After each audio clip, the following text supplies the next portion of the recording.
Hi, welcome to Thursday's English lesson. Today we will be sequencing events from the part of the story, Katy and the Dinosaurs, ready for when we write our diary entries. And as a warm-up, we are going to describe Hadrosaurus to a partner. So do you remember Hadrosaurus from the story?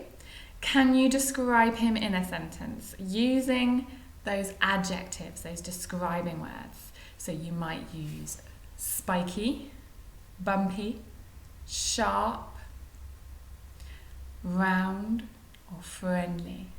So can you describe Hadrosaurus to a partner when I get to 1? 3, 2, 1.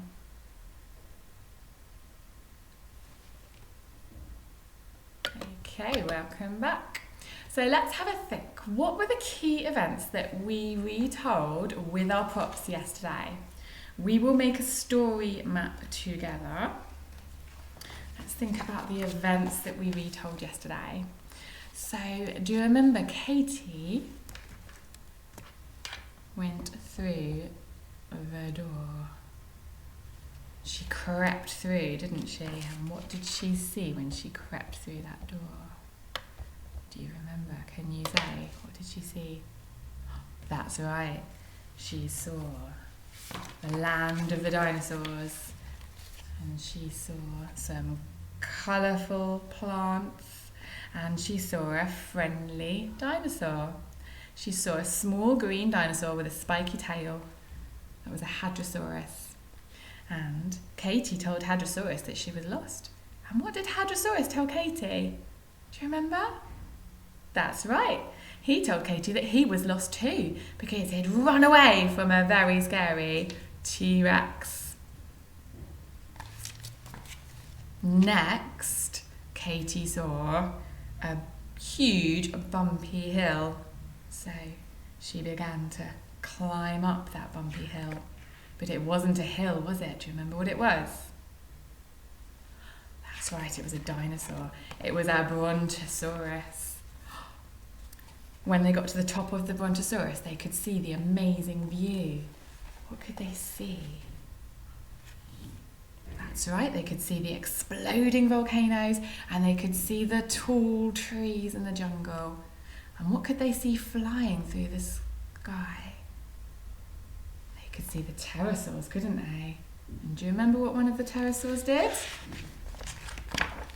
One of them swooped down and stole Katy's scarf.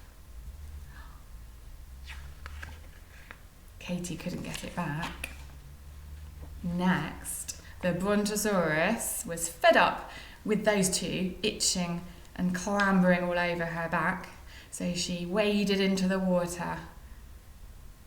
Luckily, Katy and Hadrosaurus didn't get wet, did they? Because the Brontosaurus was so big. Do you remember what Katy could see in the water? She could see some dinosaurs, couldn't she?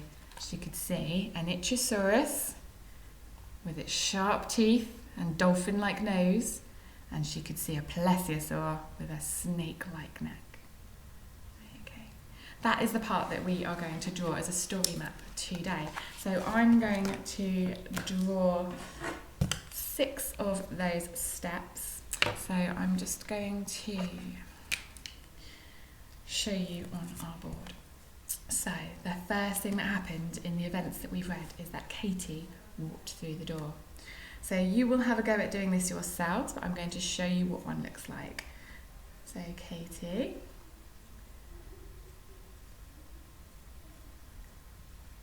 crept through that door. She went through, didn't she? And when she got through the door, I'm going to do a different colour for the arrows to show the direction. She saw Hadrosaurus,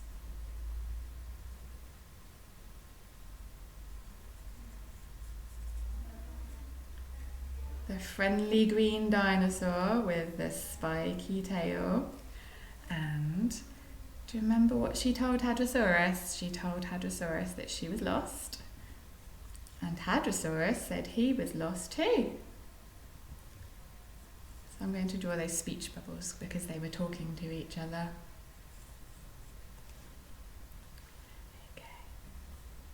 Next, Katy saw that huge bumpy hill, but it wasn't a hill, was it? It was the Brontosaurus. They climbed up that bumpy hill, the Brontosaurus, until they reached the top. Because Katy was going to find the way home for Hadrosaurus.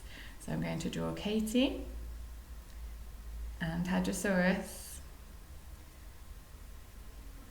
on Brontosaurus's back. And they could see for miles. Do you remember they could see the volcanoes exploding and those tall trees in the jungle? But they couldn't see his home yet. What happened? What was it that flew towards them? That's right, it was a pterosaur. And do you remember what the pterosaur did? I'm going to try and draw the pterosaur now. Do you remember the pterosaur stole Katy's scarf? I'm going to draw the scarf in the pterosaur's mouth. He swooped down and stole her scarf, and he flew off with her scarf. Okay. Next, the Brontosaurus waded into the water. I'm going to draw the Brontosaurus in the water. Luckily, Katy and Hadrosaurus didn't get wet because Brontosaurus is so massive. Okay, there's Katy. And the Hadrosaurus on his back. Okay, and that's where they could see the dinosaurs. They could see the Ichthyosaurus with its sharp teeth and dolphin-like nose, and they could see the Plesiosaur with its snake-like neck in the water. Okay, so this is how I do my story map. Now you can copy this, so I'll put this up onto the screen and you can pause to copy these pictures. Do not worry if you don't think you're very good at drawing. It's absolutely fine to draw stickmen, and we do say we always try our best, and I love your pictures in year one. Mrs. O'Callaghan and I think you're amazing at drawing, so have a go and try your best. I said I was going to do the arrows in different colours, didn't I? And then I forgot. So you may wish to do the same. That will really help you with which direction to go, like this. Okay. Once you've drawn your story map, you can use that to retell your story to a partner. And remember to try and use those time connectives that we've spoken about. So first, next, after that, or finally. And try and use those adjectives that we've thought about this week too when you retell that story. Okay, so I'm going to hold it up. When I get to one, you can pause and you can copy these pictures if you wish to. Okay, enjoy doing that, and we'll see you tomorrow. Right, 3, 2,